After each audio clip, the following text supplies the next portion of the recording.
नमस्कार, आप देख रहे हैं न्यूज 18। मैं हूं आपके साथ मेनका चौधरी। इस बुलेटिन में स्वागत है आपका। लोकसभा चुनाव के दौरान जो अधिकार मायावती ने अपने भतीजे आकाश आनंद से छीन लिया था, वो अधिकार एक बार फिर मायावती ने अपने भतीजे को सौंप दिए हैं। मायावती ने मीटिंग के बाद आकाश आनंद को फिर से बीएसपी का नेशनल कोऑर्डिनेटर घोषित किया।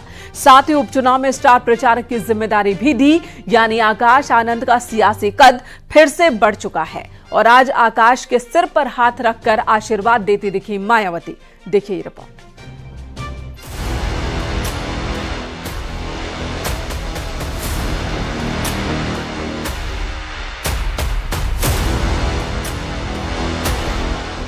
क्या आकाश आनंद 2 महीने में परिपक्व हो गए?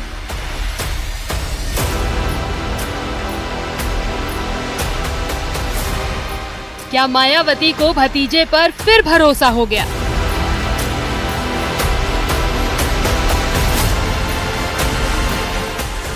या फिर पार्टी को शून्य से शिखर पर आनंद ही पहुंचाएंगे?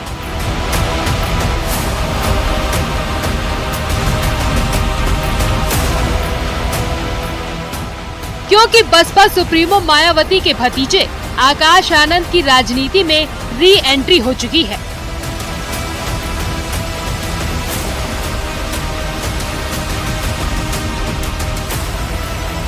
लोकसभा चुनाव के दौरान जिसे मायावती ने अपरिपक्व बताकर पार्टी में राष्ट्रीय कोऑर्डिनेटर के पद और अपने उत्तराधिकारी से हटा दिया था, अब विधानसभा उपचुनाव में उन्हें फिर राजनीति में सक्रिय किए जाने की तैयारी है।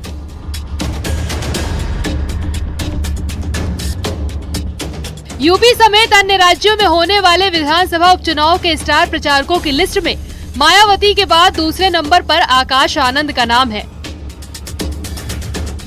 मायावती ने भतीजे को बड़ी जिम्मेदारी दे दी है।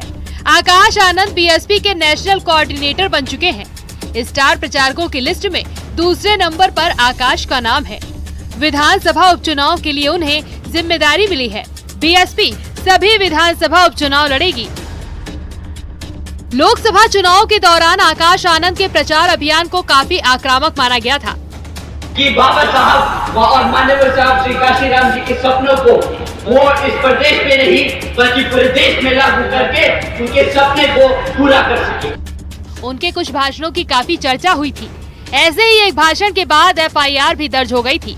तब कई राजनीतिक जानकारों का कहना था कि आकाश के तेवरों से बसपा में एक बार फिर कुछ हलचल दिखने लगी है। इसी दौरान पार्टी प्रमुख मायावती ने आकाश आनंद से पार्टी के राष्ट्रीय कोऑर्डिनेटर का पद और अपना उत्तराधिकार वापस ले लिया था। तब से पूरे लोकसभा चुनाव के दौरान और अब तक आकाश आनंद राजनीति में सक्रिय नजर नहीं आए, लेकिन अब एक बार फिर वो बीएसपी के लिए प्रचार करेंगे। क्योंकि जिस तरह से मंच पर वो दिखाई दिए, साथ में आनंद कुमार जो उनके सगे भाई हैं, वो जिस तरह से मंच पर दिखाई दिए, तो ये दोनों बातें इस बात की तरफ इशारा करती है कि आने वाले दिनों में बहुजन समाज पार्टी का जो पिलर होगा राइट और लेफ्ट का, वो आनंद कुमार और आकाश आनंद के बीच में होगा। यानी मायावती जी, उनके भाई, उनके भतीजे या फिर आनंद कुमार के लड़के भी आकाश आनंद ही हैं। तो कुल मिलाकर के तमाम चीजें इनके इर्द गिर्द हुई चलने वाली हैं। तो तमाम जो बातें थी 1.5 महीने पहले की, जब उनका निष्कासन हुआ था, उसके साथ बातें कही जा रही थी कि बहुजन समाज पार्टी उनके आक्रामक रुख की वजह से उन पर कार्रवाई कर रही है, उनसे जिम्मेदारियां वापस ले रही है। लेकिन आज की ये तस्वीर इस बात को साफ कर दे रही है कि उनको तमाम जिम्मेदारियां फिर से वापस मिलने जा रही। लेकिन 2 राज्यों में स्टार प्रचारक बनाए जाने से माना जा रहा है कि अब वो धीरे धीरे सक्रिय होंगे। बसपा सुप्रीमो के इस फैसले की राजनीतिक गलियारों में काफी चर्चा हो रही है। कई जानकारों का कहना है कि मायावती आकाश आनंद को पूरी तरह से राजनीति में लाने के लिए पिच तैयार कर रही हैं। जानकारों के मुताबिक लोकसभा चुनाव के दौरान पार्टी सुप्रीमो ने आकाश आनंद को शायद इसीलिए हटाया क्योंकि वो नहीं चाहती थी कि आकाश किसी विवाद में फंसे। रणनीति बनाई है आगे 2027 में पूर्ण बहुमत की सरकार बनाना है। सभी कार्यकर्ताओं के लिए आकाश आनंद जी को जो जिम्मेदारी थी वो बहाल कर दी गई। जी सभी चुनाव लड़ेंगे, जो सामान्य चुनाव हो चाहे उपचुनाव हो, सभी चुनाव में बहन जी ने कहा है चुनाव लड़ेंगे। आकाश आनंद जी को उत्तराखंड की भी जिम्मेदारी दी गई है? पूरे देश की पद पर बहाल करते हुए माननीय बहन जी ने उनको नेशनल कोऑर्डिनेटर बनाया है और अपना बहन जी ने उत्तराधिकारी बनाया है। पूरे देश की जिम्मेदारी रहेगी उनके, पूरे देश की जिम्मेदारी दी है हमारी। जो आगामी चुनाव आने वाले उपचुनाव उसको लेकर कोई दिशा निर्देश? बहन जी ने कहा कि हम सभी उपचुनाव लड़ेंगे, जहाँ जहाँ यूपी में लड़ेंगे। बसपा पिछले कुछ समय से मान्यवर काशीराम जी का जो बताया रास्ता था उस रास्ते को भूल गई है। कहीं न कहीं वो अन्याय करने वाले लोग जो आरक्षण को समाप्त करना चाहते हैं, जो बाबा साहब के संविधान को कमजोर करना चाहते हैं, उनके साथ प्रत्यक्ष अप्रत्यक्ष रूप से खड़ी नजर आई। इसलिए आज देश की राजनीति में बसपा की जो दुर्दशा है उसके लिए अगर कोई जिम्मेदार है तो बसपा की खुद की नीतियां जिम्मेदार हैं। आकाश आनंद पहले भी यूपी के बाहर दूसरे राज्यों में पार्टी के लिए अहम जिम्मेदारियां संभाल चुके हैं। इस बार भी रणनीति यही है कि पहले उन्हें दूसरे राज्यों में सक्रिय किया जाए, फिर धीरे धीरे यूपी में भी वो सक्रिय नजर आने लगेंगे। 2027 के विधानसभा चुनाव तक उन्हें पूरी तैयारी के साथ मैदान में उतारा जा सकता है। Bureau report, news 18।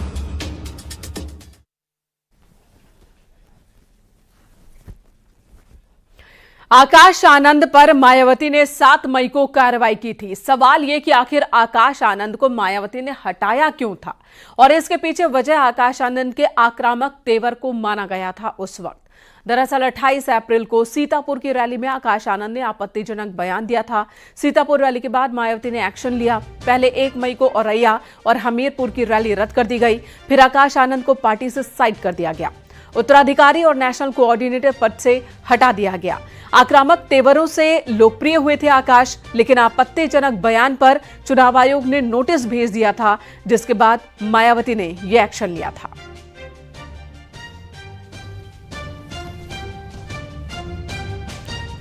और आकाश की वापसी के साथ ही यूपी की सियासत में एक तगड़ी फाइट 2 दलित नेताओं के बीच नजर आ रही है। एक तरफ है बीएसपी के वारिस आकाश आनंद, तो दूसरी तरफ है 2024 के चुनाव में जीत हासिल कर रिकॉर्ड बनाने वाले चंद्रशेखर आजाद। दोनों युवा नेता हैं। दोनों की सियासत बाबा साहेब और काशीराम के विचारों के इर्द गिर्द ही घूमती है। सवाल यह है कि जनता, खासकर दलित समाज, किसे अपना नया नायक चुनेगी।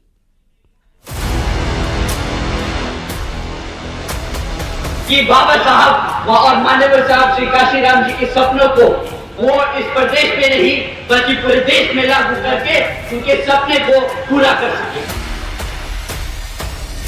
2 युवा चेहरे, दोनों दलित राजनीति के सबसे बड़े दावेदार। एक जैसा अंदाज, एक जैसा तेवर, एक जैसी सियासत, लेकिन फर्क बहुत बड़ा है। आकाश आनंद वर्सेस चंद्रशेखर, दलितों के दिल पर किसका राज? काशीराम के विचार, कौन बड़ा दावेदार? यही सवाल सियासत के जानकार पूछ रहे हैं। यही सवाल दलित समाज पूछ रहा है। यही सवाल बीएसपी के अंदर खाने में भी पनप रहा हो तो कोई बड़ी बात नहीं, क्योंकि जिस तरह अपनी पहली परीक्षा में चंद्रशेखर ने नगीना से जीत का स्वाद चखा, उसने आकाश आनंद और चंद्रशेखर के बीच एक बड़ा फर्क खड़ा कर दिया। चंद्रशेखर आजाद और आकाश आनंद दोनों में बड़ा कौन? चंद्रशेखर आजाद ने जहां 2024 के लोकसभा इलेक्शन में अपने आप को प्रूव किया है कि वो बहुजन एजेंडे को आगे बढ़ा सकते हैं, वो धार दे सकते हैं और मान्यवर काशीराम साहब की पॉलिटिक्स को आगे बढ़ा सकते हैं। वहीं आकाश आनंद की जो शुरुआती स्पीचेज हुई हैं, जो उनके भाषण हुए हैं, जो उनकी रैलियां हुई हैं, उसमें हमने देखा है कि कैसे आकाश आनंद एक एंग्री यंग मैन की तरह निखर कर आए हैं और उन्होंने जो दलितों के एजेंडे हैं उसको आगे बढ़ाने का काम किया है। तो कहीं ना कहीं बहुजन पॉलिटिक्स को आगे बढ़ाने में ये दोनों एक मेजर प्लेयर हो सकते हैं और मेरा ये मानना है कि दोनों के अपने अपने वोटर और सपोर्टर हैं। आकाश आनंद हो या फिर चंद्रशेखर, दोनों की सियासी पिच एक ही है, दलित राजनीति। यही वजह है कि एक जैसी विचारधारा की वकालत करने वाले 2 युवा चेहरे एक दूसरे के खिलाफ अक्सर हमलावर नजर आए हैं। ये आदमी अपने आप को मसीहा बताता है। ये आदमी कहता है कि मैं सड़क पे उतरूंगा अपने समाज के लिए, आंदोलन करता है, झगड़ता है, लड़ता है, हमारे युवा साथियों को लेके पहुंच जाता है। फिर क्या होता है?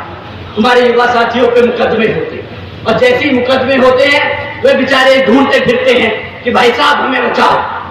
वो आदमी फिर यहाँ से छोड़ के दूसरी जगह भग जाता है, वहाँ पे आंदोलन करता है। मैं उनकी तरह ये तो नहीं कह सकता कि वो कौन है, मैं उनको जानता हूँ अच्छी तरह से। उनकी पहचान उनकी बुआ जी से, यही उनकी पहचान है कि वो मायावती जी के भतीजे। और बड़ी बात यह है कि इतिहास गवाह है कि पैसे वालों ने कभी गरीबों को इंसान माना ही नहीं। आकाश आनंद ने चंद्रशेखर को मसीहा बताते हुए बरगलाने का जो आरोप चुनाव के दौरान लगाया, जनता ने उसका जवाब वोट करके दिया।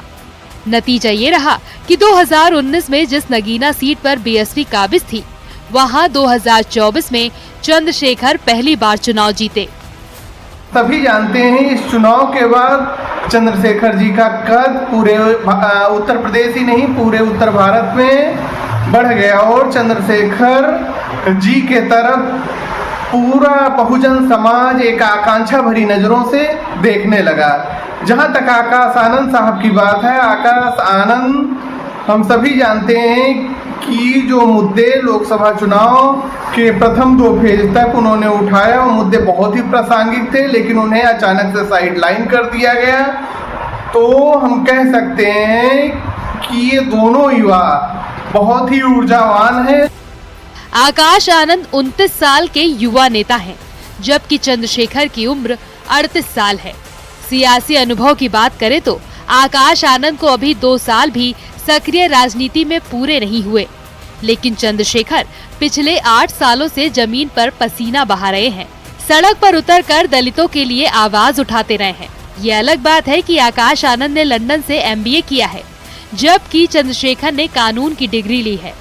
दोनों ही नेताओं की 2024 में पहली परीक्षा थी। बीएसपी तो एक भी सीट नहीं जीत पाई, लेकिन चंद्रशेखर ने नगीना से खाता खोलकर अपनी पहली परीक्षा पास कर ली है। अब दोनों नेताओं में से दलित समाज किसे अपना भविष्य का नेता चुनेगा, ये देखना भी कम दिलचस्प नहीं रहने वाला है। वैसे भी चंद्रशेखर और आकाश आनंद में जमीन आसमान का फर्क है। आकाश आनंद ने बीएसपी की पिच पर आसमान एंट्री ली, यानी उन्हें जमीन पर संघर्ष का कोई खास अनुभव नहीं है, जबकि चंद्रशेखर जनता के लिए जनता के बीच हक की लड़ाई लड़ते हुए कई बार जेल भी गए, लाठियां भी खाई और वक्त आने पर इंसाफ की जंग भी जीती। शायद इसी में काशीराम की सियासत के वारिस की कहानी छिपी है। Bureau report, news 18।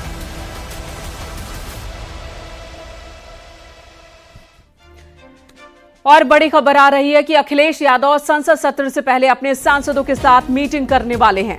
Akhilesh Yadav संसद सत्र के लिए खास रणनीति बनाने जा रहे हैं। बताया जा रहा है कि सत्र शुरू होने से पहले ये बैठक होगी, जिसमें आगे का एजेंडा तय किया जाएगा। तो समाजवादी पार्टी के सांसदों के साथ अखिलेश यादव की ये मीटिंग होगी। सुबह 10 बजे सांसदों के साथ बैठक करेंगे। 24 तारीख से यानी कि कल से संसद सत्र की शुरुआत हो रही है। मोदी गवर्नमेंट 3.0 के बाद यानी कि नई सरकार के गठन के बाद ये पहला संसद सत्र होगा और इसे लेकर विपक्ष भी आक्रामक तेवर में अभी से ही नजर आ रहा है। अखिलेश यादव कल अपने सांसदों के साथ मीटिंग करने वाले हैं संसद सत्र से पहले कि इस सत्र में किस तरह की रणनीति अपनाई जाए और क्या रुख समाजवादी पार्टी के सांसदों का रहेगा। इसे लेकर कल सुबह 10 बजे मीटिंग होगी।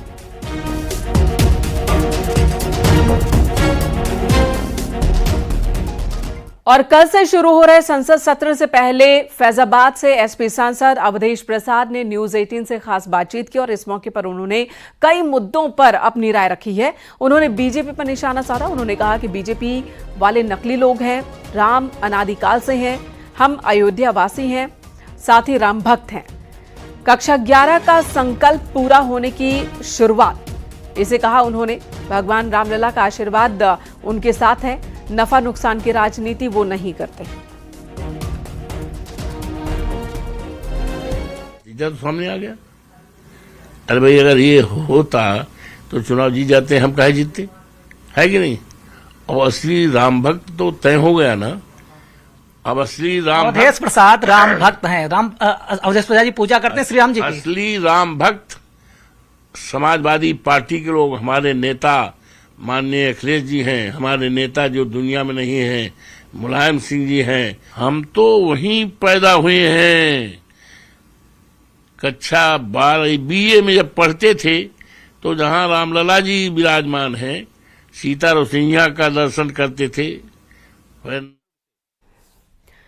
इधर सपा सांसद रामशंकर राजभर का न्यूज 18 पर बड़ा बयान। सांसद ने कहा कि संसद में जनहित के मुद्दे वो उठाएंगे।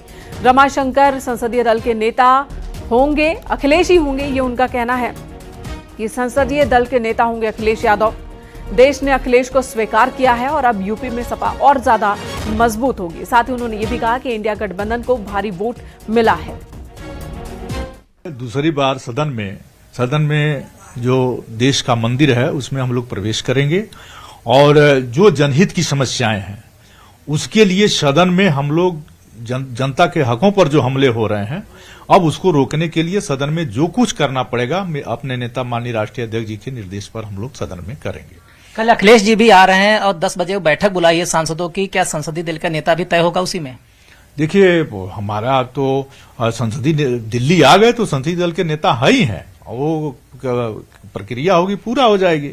लेकिन अब हमारे नेता राष्ट्रीय अध्यक्ष अखिलेश यादव जी को देश ने भी स्वीकारा है और जिस तरह से उत्तर प्रदेश जैसी सत्ता को, जो निरंकुश सत्ता थी, जो धनबल और सत्ता के बल पर लोग 80 का सपना देख रहे थे, उस उत्तर प्रदेश में हमारे नेता माननीय अखिलेश यादव जी को जनता ने स्वीकार किया है और इंडिया गठबंधन को पूरी ताकत के साथ वोट किया है। भारतीय जनता पार्टी धनबल और सत्ता बल के बदौलत वो आई है और कितने वोट से जीते हैं उसके सांसद ये भी देख लीजिए। तो उत्तर प्रदेश में समाजवादी पार्टी अब और ताकत से उभरेगी। आप लोग क्या चाहते हैं कि सपा संसदीय दल का नेता कौन होना चाहिए लोकसभा में? उसमें कोई विवाद नहीं है। लोकसभा में हमारे नेता माननीय राष्ट्रीय अध्यक्ष अखिलेश यादव जी से बढ़िया ओरेटर कौन है? वही होंगे, दूसरा कोई नहीं हो सकता।